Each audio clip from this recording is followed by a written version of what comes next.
Thanks for joining us for Jones Day Talks, Perspectives and Pathways.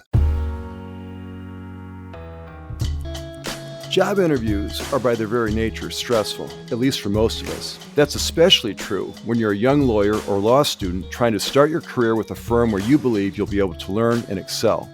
But there are some steps you can take to make sure you give that interview your best shot. In today's program, partner Miguel Eaton talks with associates Estefani Rodriguez and Alexander Gonzalez about preparing for and succeeding in callback interviews. Just so you know who your panel is, Miguel Eaton co-leads Jones Day's Employee Benefits and Executive Compensation Practice and serves on the Washington office's Recruiting Committee. Los Angeles associate Estefani Rodriguez joined our new lawyers group in 2021, as did associate Alex Gonzalez. He's based in our New York office. Miguel, you've got a lot to cover today. Thanks for being here. I'm going to kick it right over to you. Great. Thanks, Dave. Thank you for joining us for this next episode in our recruiting podcast series. The subject today is going to be preparing for and doing well on your callback interview. So just to set the stage for you, you survived OCI. Congratulations. So you met with probably two attorneys from a particular firm or lots of different firms, and they have decided to call you back to their office to meet more people so you can help make a decision about where you want to start your legal career, at least as a summer associate. So as Dave mentioned in the intro, I've got a couple of my colleagues here to talk about sort of their process for preparing for the callback interview and actually how they did. So I've got Alex and Estefani. So why don't we kick it off with a few questions about sort of, Alex, what were you looking for as you prepared for sort of your callback process? As I prepared for my callback process, it was kind of difficult trying to figure out what differentiated firms. As someone who didn't have a ton of background in the legal profession, and I couldn't really tell the difference from one firm to the other until I got into law school, the biggest thing for me was to try to determine who I would get along with the most, as simple as that sounds, and what the culture was like at the firm. During OCI, you usually get an opportunity to meet with a lot of people, and that gives you kind of a good sense of what kind of values each firm really has and the type of people that they put out there and that they send to OCI and the way they want to represent themselves. So I was just trying to determine what that best fit was and culturally how I would be able to make that transition from law school into a big law firm. Thanks, Alex. Did you only do callbacks in New York, or were you looking other places too? I was looking in Philly also. So I grew up in North Jersey, and then I went to undergrad at Penn in Philly. So I was kind of split between New York and Philly, but just those two markets.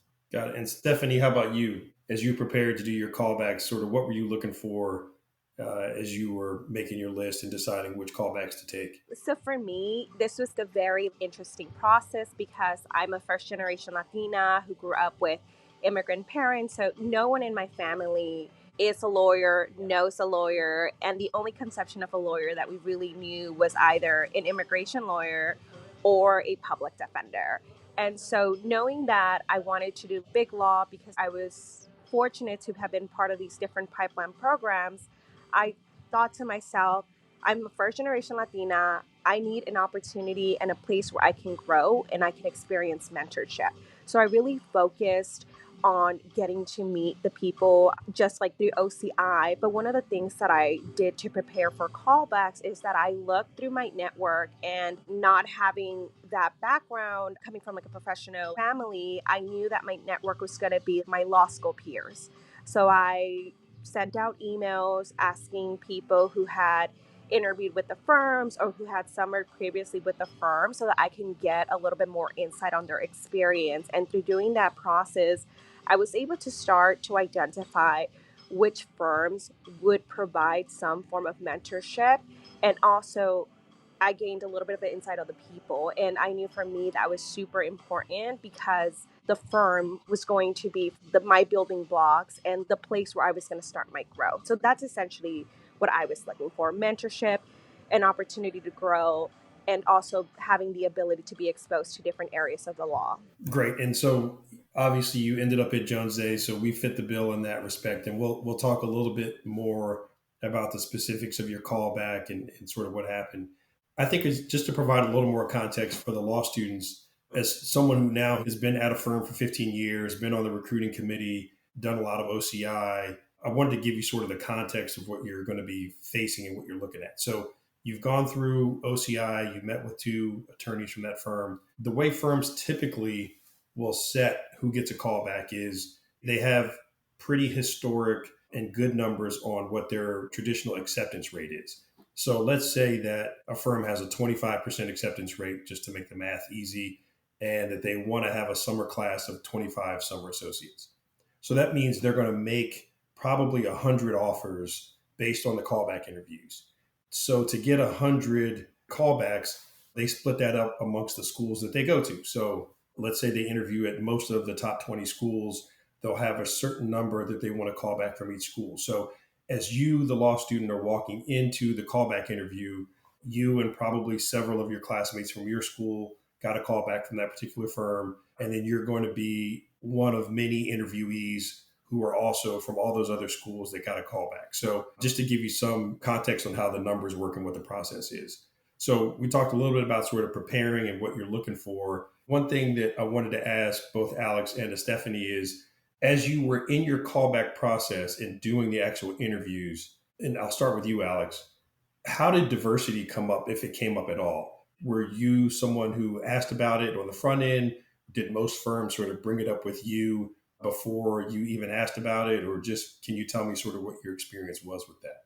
Sure. There was something that Estefani touched on in her previous answer that echoed my experience as well, in terms of not really having anybody to give you advice during this process. I'm also first generation Cuban American. No attorneys in my family tree or really in any of our family network. So it was kind of a daunting task. And that meant that maybe we had to work a little bit harder to kind of establish those networks, and leading up to the OCI process, reach out to alumni, reach out to people who are willing to help you at these law firms to kind of give you some information about how the whole process works and set you up for success as you enter into OCI.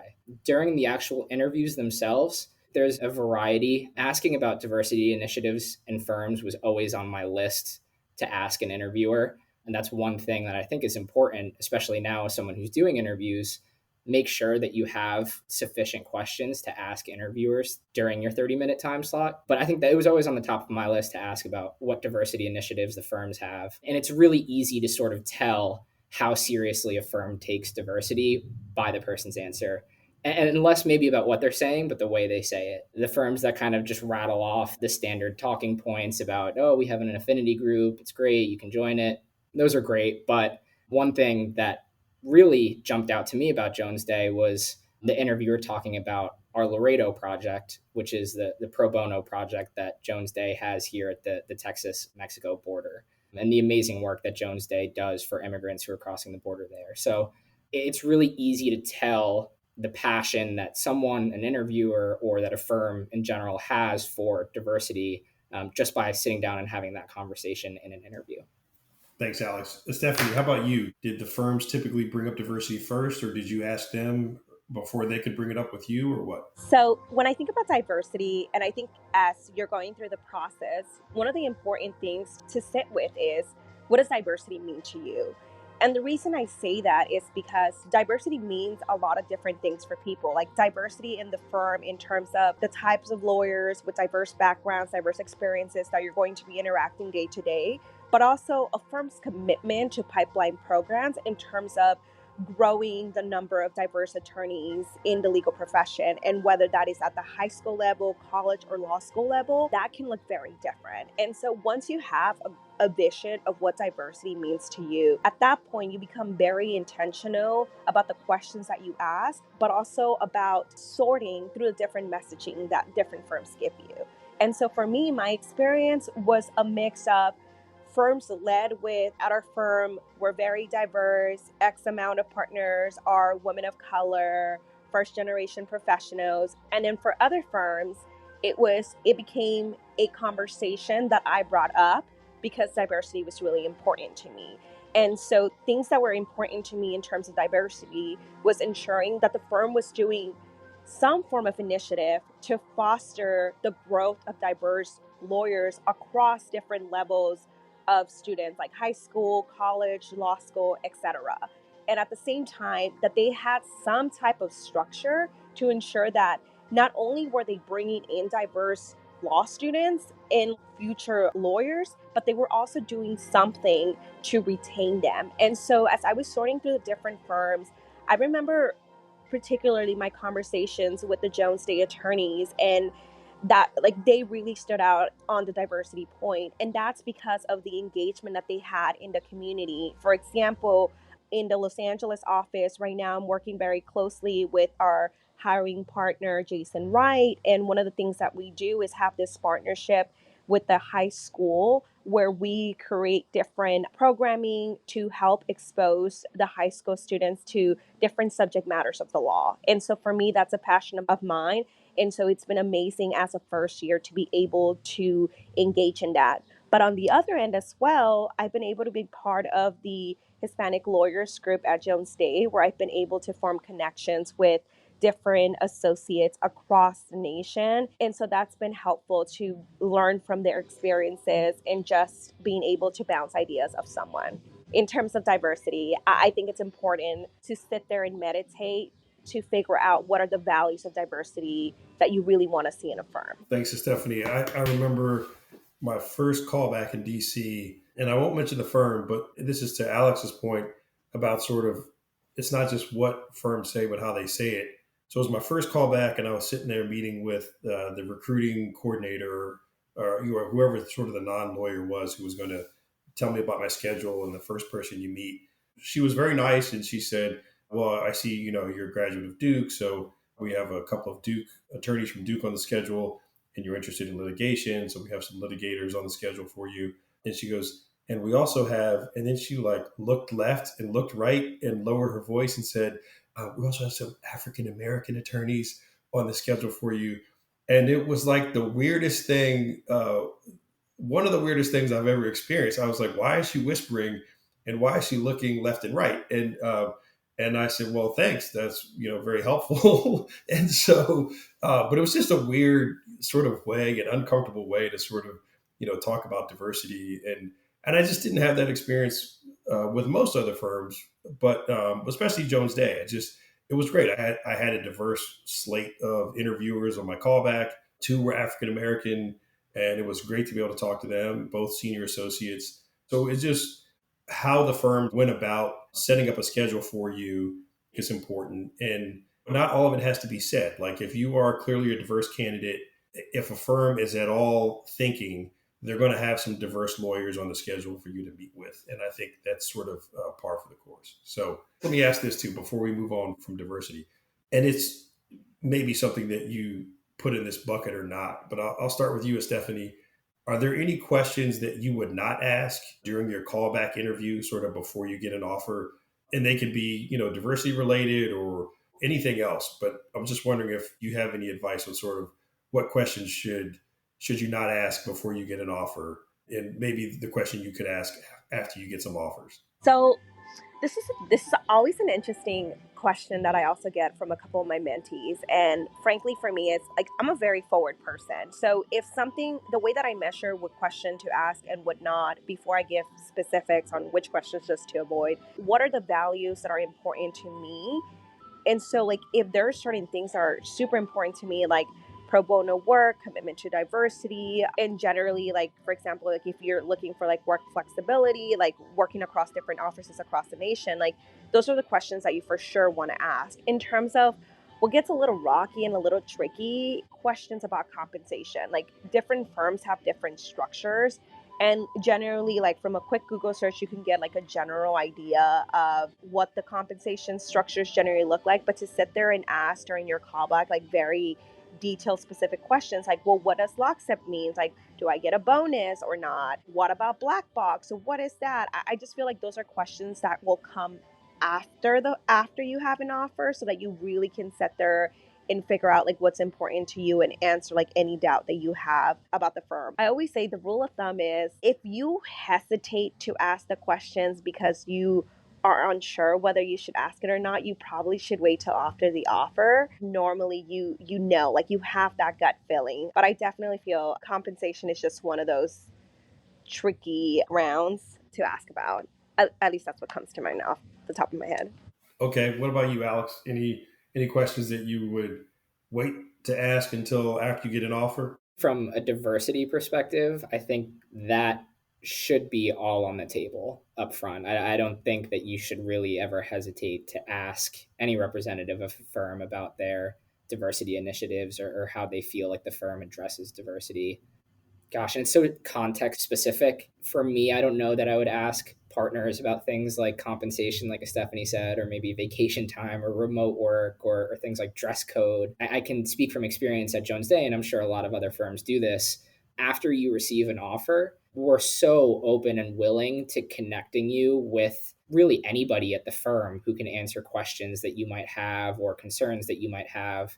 I know we generally try to line up people who went to the same law school so you can talk to your fellow alumni. There are certain things that maybe are better addressed after the interview process, but you shouldn't hesitate to reach out to anybody after getting an offer, because I know that Jones Day and most firms are just so open and willing to connecting you with people. Yeah, and I think just for context, I think for the law students, there's no super right or super wrong answer. I think if you ask 3 or 4 or 5 different people, you'll get some common answers, and then you're going to get some variability depending on their own experience. So, Alex, I think you're right. I think questions about diversity should be on the table. For me, especially as a diverse law student, I don't know if I would lead with that. Like, if that's sort of I wouldn't frame it as like my most important question. The other thing I think is, just like we said, it's important for not only what firms say about diversity, but how they say it. That equally applies to law students on how they ask questions, right? There's a couple of ways to ask about diversity at a law firm. One is like, hey, can you tell me about some of the diversity initiatives you guys have, or what's your experience been like here as a diverse attorney? Do you feel supported? That's one way. Another way is like, why are your numbers so low? Or like, I just think it could go both ways. So it depends how you ask the question. For comp and things like that, general questions are better. Specific questions like, how much did you make? Did you get the full bonus? Those things you should sort of stay away from, because at the end of the day, what some fifth year associate who's interviewing you on the callback, whether they got the full bonus or not, I don't think it should be super important in your decision. So if you can talk generally about, like, hey, how do you guys do bonuses? Do you have any idea of sort of what percentage of people get the max bonus? Do they tell you? If you can keep it at a general level, I think that's fair. In terms of sort of working from home, the pandemic sort of changed that a little bit, right?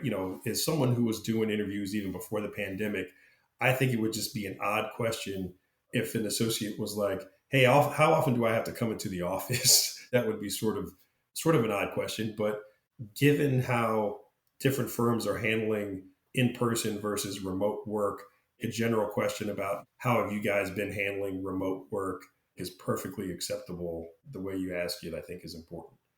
Estefani, I wanted to ask you about sort of follow-up questions. So you've got the offer.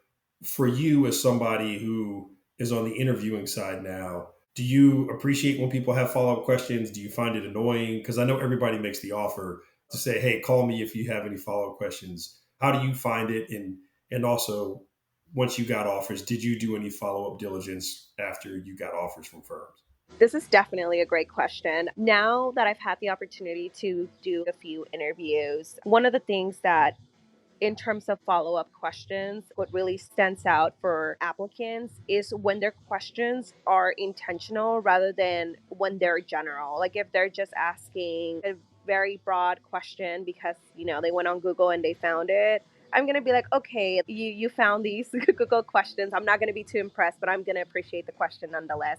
And when they do the research, for example, like on me, they're like, oh, I noticed that you were a Justice Corps member. How do you find the skills that you learned there translated over? Or how do you find being now in big law and having this public interest background? How have those two interests mesh? And so for me at that point, it becomes a very intentional question that an individual is asking. And so for me, I was like, oh, okay, in asking that question, I know that this person is thinking about being involved in the firm, not just in one dimension, but like in multiple different avenues. And I know that they're going to be well-rounded when they come to the firm and be a good firm citizen, engaging in our pro bono initiatives, as well as working really hard on the matters. And so for me, intention in terms of questions go a long way. In terms of the follow-ups that I did when I received the offers, one of the things that I'm really big on is mentorship,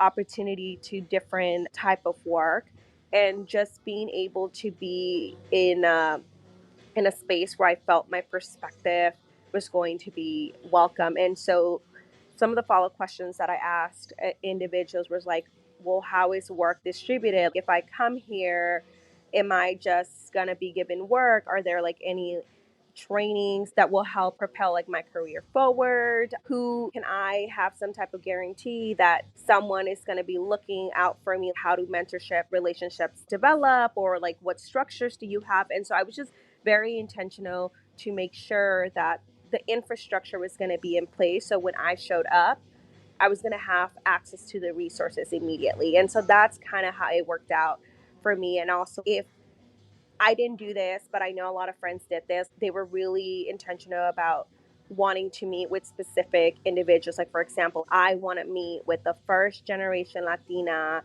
that came from like a low income background. And so at that point, you're asking to speak with someone with shared experiences so that you know how they are enjoying their time at the firm. So I think that's a great follow up, because you're able to really gauge how your backgrounds, your experiences are essentially going to play a role in the firm and how that's going to be received. Thanks, Estefani. Alex, what about you? Was there any follow-up that you did, or follow-up questions that sort of are annoying to you that you get from anybody who actually takes you up on the offer? I kind of think about it in terms of follow-up questions during an interview. In most interviews, in most callbacks, the interviewer will normally, maybe with 5, 7, 8 minutes left, turn it back to you and see if you have any questions about the firm. I think that's sort of a way of figuring out how much research you've done on the firm, and how much you've thought about that firm in particular versus just in general working in big law. But my recommendation is, when asking questions during an interview, the candidate should always listen and try to make it as conversational as possible. For me now, as I'm interviewing people, the thing that I don't like is when a candidate just kind of ticks through a list of questions that they have. So the second I stop talking in response to their questions, it's boom, on to the next one, on to the next one, and kind of no flow, no conversation. So one of the more important things is just try to keep it as conversational in an interview as possible, and listen, don't just talk. In terms of after an interview or after getting an offer, you should absolutely reach out to people and leverage every network you have. Start with your school, see which alumni you have at that firm, and reach out to them. The people that you're meeting with during a callback interview, or even during a screener, it's just such a small subset of the people who work at that firm. And for me, I thought it would be really important to see what a first year attorney had to say about the firm, what the workload was like, what the transition was like from law school, and how they were doing. So I reached out to alumni from my law school at Notre Dame just because I wanted a different perspective than the one that the firm was putting in front of me. I wanted to see what people who were at my stage and had just taken the bar exam, I wanted to see how they were doing their first or second year at the firm. So it's totally appropriate to reach out to people. And I think it's also important to just remember that OCI isn't just about firms judging and choosing you. It's also about you figuring out which firm and which employer would be the best for you to start your career at. And if you can get more insight into that by reaching out to people after an interview, you should absolutely do that and try to understand every data point you can before making that important decision of where you're going to work. Thanks, Alex. I think that's really helpful, especially the part about just sort of ticking through questions. I know that as part of sort of all of the evals, one of the things that people are asked to comment on is sort of like how the conversation flowed. If you have a bunch of questions that you want to get through, at least acknowledging that I think is important. If you ask about subject A and the lawyer gives you an answer and there's not a natural follow-up, I think something like, thanks for that answer, I'm going to switch gears a little bit and ask about a couple of other things that I just want to get through. It just makes the conversation easier. And it just at least is an acknowledgement that like, hey, we're running short on time and I just want to get these questions answered. Especially now, as a lot of interviews are on video and not in person, I can always see when a candidate is reading notes from a Word document on their computer. So it's very tempting to kind of have those notes up or have a little script written up on your computer that you kind of read from at certain points during the interview or when you're asking questions at the end. But it's always pretty evident whether you're kind of just being authentic and genuine and just speaking to your experiences or your genuine curiosity versus maybe reading like a list that your law school posted online. Yeah, agreed. I want to make a couple other points. One is the types of questions that you get. And I want to talk a little bit about substantive questions. So, as you guys will have probably experienced in the callbacks or on campus, there's going to be some just sort of general small talk, et cetera. But some interviewers will like to ask substantive questions, especially if you are a candidate who is getting a callback at a firm that you're on the lower end or below that firm's grade guidelines. If you got that callback and you're on the lower end of the grade guidelines or below them, it probably means that they were really impressed with you and your personality and sort of how you conducted yourself during the on-campus part. But I want you to be aware that your grades are definitely something that are going to be talked about at the recruiting committee if you're on the low end or below grade guidelines. So one of the things that I think interviewers will do is say, well, let me ask this candidate a substantive legal question. And it will be something along the lines of, tell me about your favorite class. What did you like about it? And an answer that is just superficial, like, oh, I really liked the professor and it was more interesting than I thought it would be, is not something that's going to assuage those grade concerns in the committee. Or, tell me about what you wrote about in your 1L legal memo.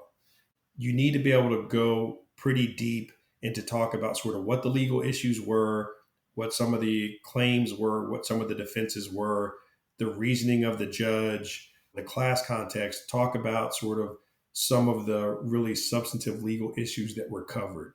Because that's something that when I see candidates, as someone on the recruiting committee, when we see someone have grades at the lower end of our guidelines, we want to be able to say in the evals, yeah, and we had a really substantive discussion about whatever, their favorite Supreme Court decision, or what they found was the most important Supreme Court decision from last term, something like that. The other thing I'll say is, as a law student, I think it can be a little bit daunting.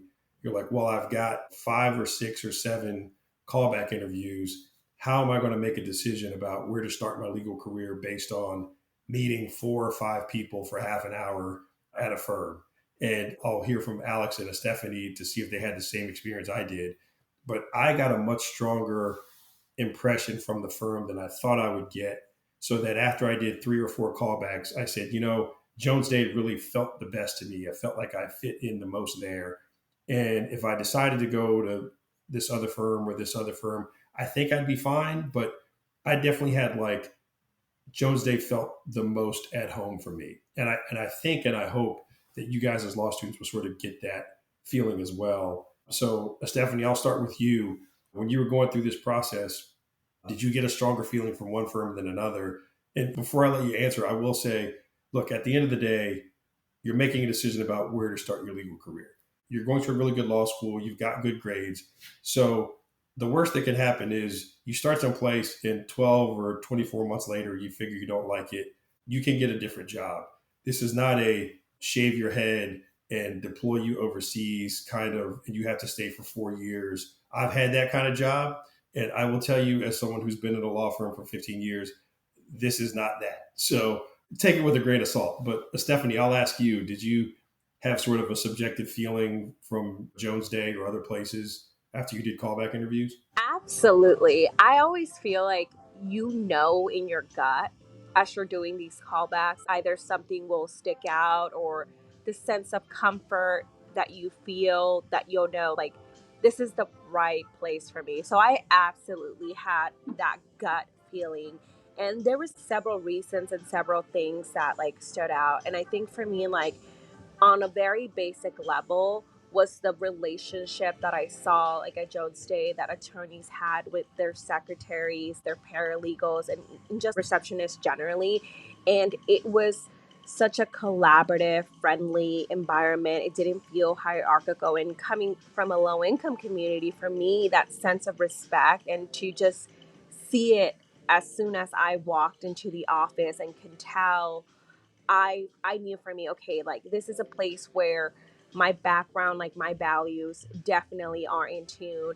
And on a more nuanced level, this was like the start of my career. And for me, I knew that I wanted to be in a place where I would feel supported, my questions would be welcome, that there was like a mentor I can identify. And definitely at Jones Day, I found that. For example, like in comparison to other firms, like they were great. Like one of the offers that I had, like it was a great, I really liked the people. But then one of the things that I noticed is that a lot of like the key work wasn't happening in that particular office location. So I knew if I went to this firm, I would probably just be stashed away in a little office, because all the key attorneys were going to be out of town and not really giving opportunity to like grow or for mentorship. And at Jones Day, I immediately saw that. And I'm definitely a planner, and I like to be in places where I can also try to see myself in the long run, just like scaling through like the different ranks. And at Jones Day, one of the things that really stood out for me was how many lifers they had, people who started as summer associates and later went on to become partners. And that for me like really spoke volumes, because it indicated that the firm was doing something to retain their people. And just like the people who had been there, they were just so down to earth. And I knew, okay, it's just the environment. I will say the people, the environment, the support, for me, it just spoke volumes. And I knew from after I was done with my callbacks that this was the place for me. Well, I'm glad I wasn't alone in that department. And as someone who is a Jones Day lifer coming up on 15 years, I can tell you that was an impressive point for me as well. And I didn't know if I'd be around that long, but now I am a lifer, and I'm here 15 years. Alex, how about you? Was there some sort of subjective feeling that you got amongst the firms that gave you a comfort level to accept the offer here? 100%. Yeah. I also had that gut feeling after meeting with Jones Day. Whenever I speak to law students who are interviewing, I always tell them that when you're doing interviews, whether they're the initial interviews or callbacks, there are a lot of boxes that you're going to have to check. You're going to have to meet a certain grade requirement. You're going to have to prepare, be able to speak intelligently about your background and your skills, research the firm, and have those questions ready to ask your interviewer. It's just so important, on top of all of those things, to be yourself and to be authentic. Because if you're not authentic, then you really don't have an understanding for how you're going to feel at the firm and how that firm is going to accept you. When you're a law student, and particularly when you don't have any experience with anybody who's a lawyer, and I didn't know anyone who was a lawyer when I went into law school, it's just so tempting to try to emulate someone else, or to try to say, oh, law firms want this kind of person, so I'm going to act like this and put on a show so that I can get the job. But when you do that, you might wind up at a certain firm, but are you really going to be happy there as you start your career? Or are you going to be happy there long term? It's just so important to be your authentic self in these interviews. This way, when you feel that connection with a firm, you'll understand that when you start, you're going to be accepted, and that firm is going to leverage whatever makes you unique to help them. And when I left my initial interview with Jones Day, I was really worried because I didn't really get to speak about any of my background, because it was just such a great conversation and I just clicked immediately with those interviewers. Going in and being prepared and being knowledgeable, but also being open and honest about who you are, is super important in finding that right fit. I just want to add something. I was definitely snapping like my fingers to everything that Alex was saying, because I absolutely am a firm believer. Like, you just need to bring authentically you. And that's exactly how you're going to end up in the place that you're supposed to. And just to kind of, highlight some of the things that I've been able to enjoy just because I brought my personality is I love wearing bright colors. And every single day, whether if it's in my nails or like my shirt or my pants, I like walk in with my bright colors and I just feel so welcome and embraced. It seems so simple, but it's those little things of your personality and having the ability to just showcase that really goes a long way also to making sure that you're happy at a place and that you're able to stay there for a long time. Awesome. Well, hey, Alex, Estefani, I really appreciate you guys joining me today for the podcast. And law students, thanks for listening. I hope OCI goes really well for you, and I hope callback interviews are equally fruitful. So please join us for our next episode where we're going to talk about how to be a successful summer associate. Thank you very much. Thank you for listening to Jones Day Talks.